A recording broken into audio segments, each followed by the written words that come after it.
So as we watch the L.A. riots unfold over the last couple of days and expected to continue into today, expect Gavin Newsom to also file a lawsuit at some point this morning against the Trump administration for utilizing the National Guard in L.A.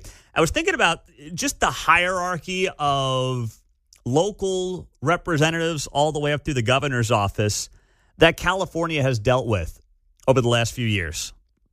And think about this lineup, this Mount Rushmore in L.A. that existed up until last summer, where they had Maxine Waters as their congresswoman in parts of Los Angeles.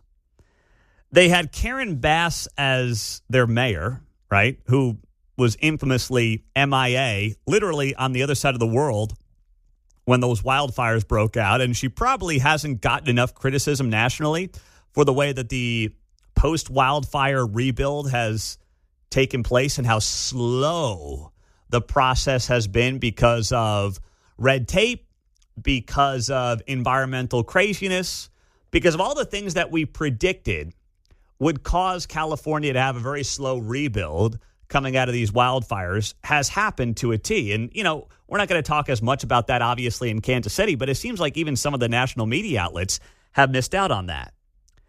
To having Gavin Newsom as your governor, to also having Kamala Harris as your U.S. Senator up until, of course, she was tabbed to be the next Democratic presidential nominee.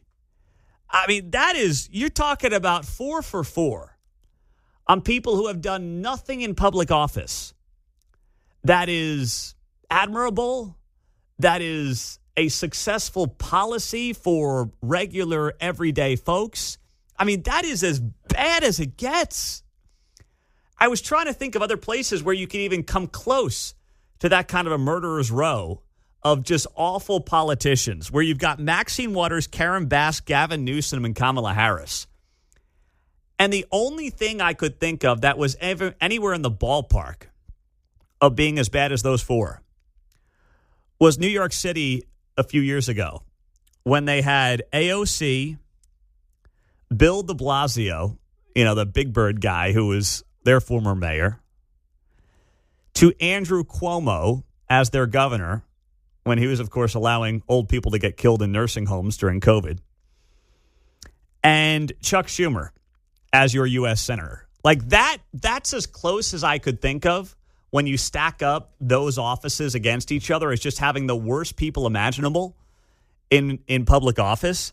But I would still give California the nod and L.A. the nod over New York on that front.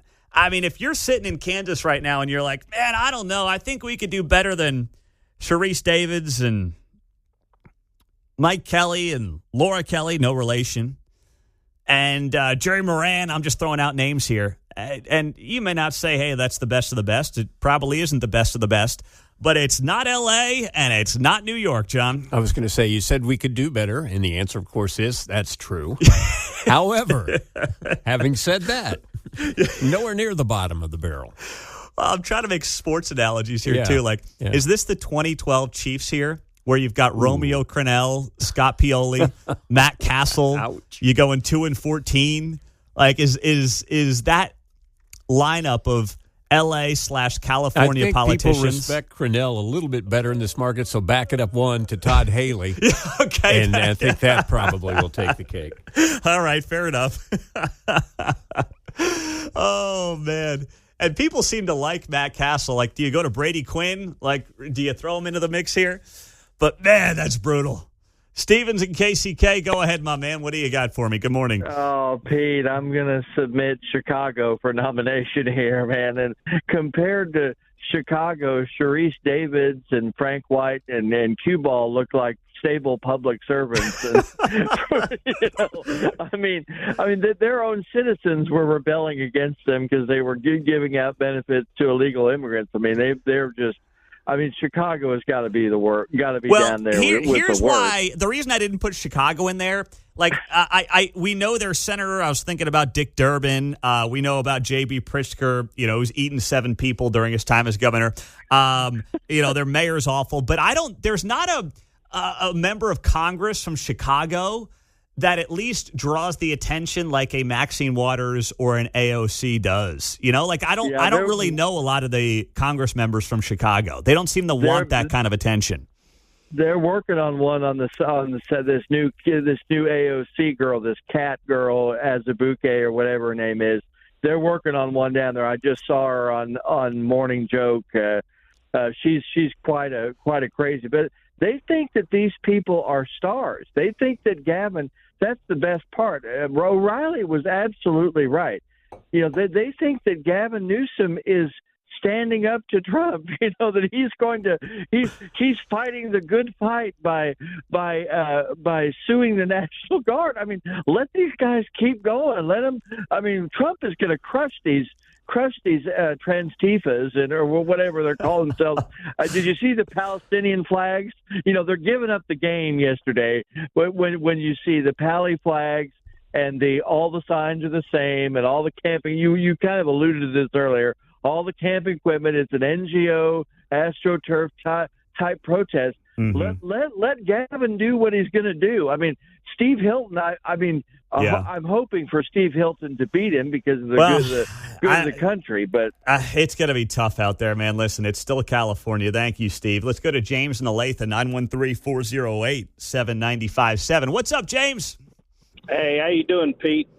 When Newsom makes statements toward Trump, you're invading my sovereignty. We haven't heard that kind of language from a state since 1860. This is going to get really ugly, Pete. I mean, really, really ugly. And, you got one political party that's basically thrown in with all these illegal migrants. They just decided that's those people, they have just as much allegiance to them as U.S. citizens. And, a lot of people, they see these people parading around on their motorcycle waving these Mexican flags. People that have had, their sons and daughters killed in action defending this country. People are outraged. And I think it's going to get ugly. It's going to get real ugly. Yeah, I just can't, for the life of me, figure this part out, James. I can't figure out why. The same people who are insistent that we can't ever deport anybody, no matter what crime they've committed, to Mexico or anywhere else in the world, also insists on waving the flag of that country in the United States. If it's a flag that is worth waving on the streets of American cities, then why is it such a bad place to go back to? Can somebody answer that for me? I have not gotten a good answer on that question. And I've been scrolling social media. I've been reading the text line. I've been waiting for a phone call for somebody to explain that to me. Okay, you got this, and, you've seen the viral photos and videos at this point, right, of people jumping on police cars and throwing bricks and, cars are burning and they're waving flags of other countries. If these places are such admirable places, then why is it such a bad deal to say to somebody who broke laws to get here and in many cases has broken laws while they're here, why is it such a bad place to go back to? I'm still waiting for the good answer on that, and no one's giving it to me. And you can do it right now at 913-408-7957. That's how you join us on KCMO Talk Radio, 95.7 FM. We are always streaming on the KCMO Talk Radio app on a Monday morning across Kansas City. It's great to be back with you. I appreciate John Whitmer filling in on Friday. While I was gone, we were down with the family at Table Rock, and everything went well. Got back in one piece yesterday and back at it today. Wes, go ahead. You're on KCMO in Gladstone. Yeah, Pete, why are the Dems staying on the side of the illegals? The only thing I can figure is at some point they think they're all going to be voters, and they want to be there for them when that day comes. Now, when that day is going to come, maybe 10, 20 years in the future, but that's why they're staying with them, man. So, yeah, I mean, it's hard to argue at that point because nothing else makes sense. Right. Like literally nothing else makes any sense here, especially when you're a political party that is hemorrhaging Hispanic voters. You look at the way the Hispanic voter trended in 2024, and there was a huge shift to the right, more so than any other demographic group. So it's like, what are we thinking we're doing here? What are we accomplishing here? Unless it's about doubling down on college-educated white voters where they think their base is, and these are people who largely don't live in the communities where illegal immigration may have a impact on your schools, on your public services, on, the time constraints of your law enforcement community. The only way that you meet someone who might be here illegally is if they happen to be mowing your lawn in places like Prairie Village and Leawood. Like, I don't know if that's just the political strategy that they've taken. More power to them, but it seems like political suicide to me. Trump v. Elon. A lot of people were celebrating that breakup late last week, and I'm just sitting here like, wow. First off, as Bill O'Reilly said earlier this hour on KCMO, this is not the story that people are making it out to be. We knew the breakup was going to happen. You don't get the most powerful man in the world magically and suddenly becoming seemingly best friends overnight with the richest man in the world and think that they're actually going to have a relationship that is sustainable and long-lasting, John. It doesn't work out. Type A's typically don't work out together. What's funny is things go well because each of them thinks they're the alpha in the room until something comes up, and then all of a sudden it's the blow-up. Critical mass. Exactly. And work in the fact that a large part of their relationship cannot be determined by themselves because there's this difficult thing called Congress that needs to operate as well for them to achieve their goals that they have together.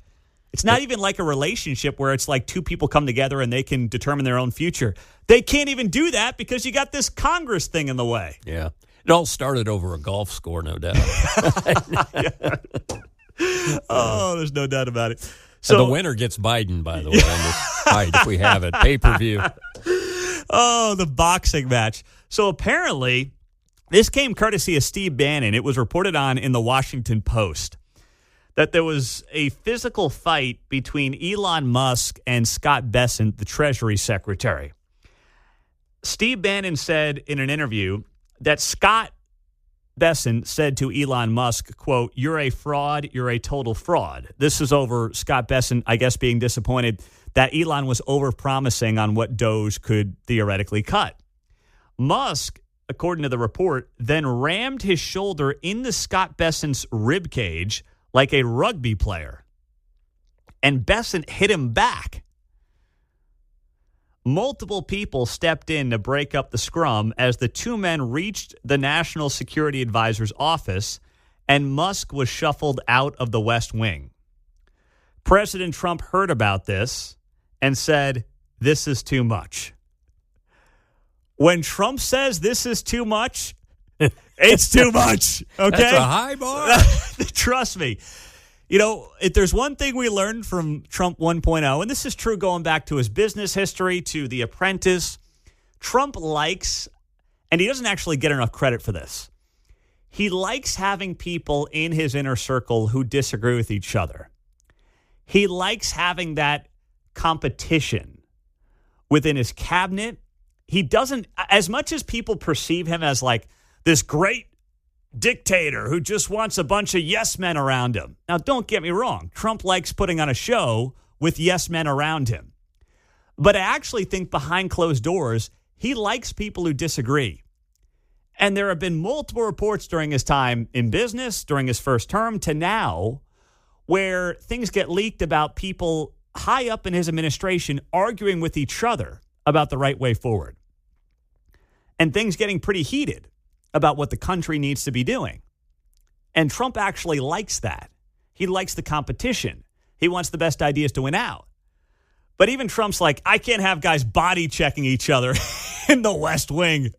I can't have Elon Musk jamming his shoulder in the Scott Bessent's rib cage and Besson, taking a right swing on the guy. I can't have that. I could see Musk. He's got the black hat on and the goofy coat, right? And he does the white guy overbite, as he jams into Besson. Yeah. Puts the teeth over the lower lip. Yeah. Oh, my goodness. I mean, is Scott Besson taking a swing at him? When's the last time that Scott Besson, you think, took a swing at somebody? A guy was running hedge funds, at the top of the food chain on Wall Street for decades.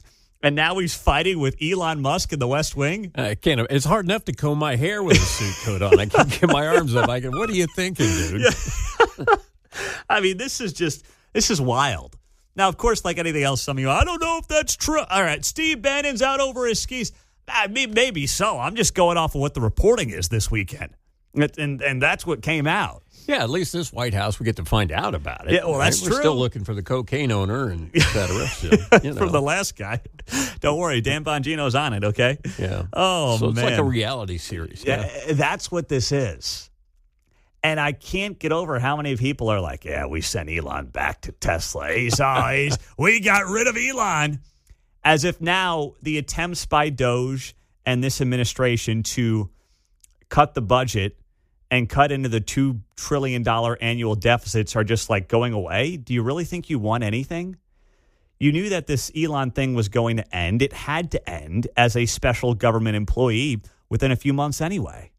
So now, did we expect it to end with him potentially ramming his shoulder into Scott Besson's rib cage and Besson taking a swing at him? Probably not. Probably not. But it was going to end. And frankly, if you thought that the Trump-Musk relationship was really something that was going to go on forever, then you got to spend some more time with alphas and understand that this thing was always likely to end. Maybe not the way it ended, but it wasn't going to end with these guys handing each other, a bouquet of roses and heading out the door. Fire.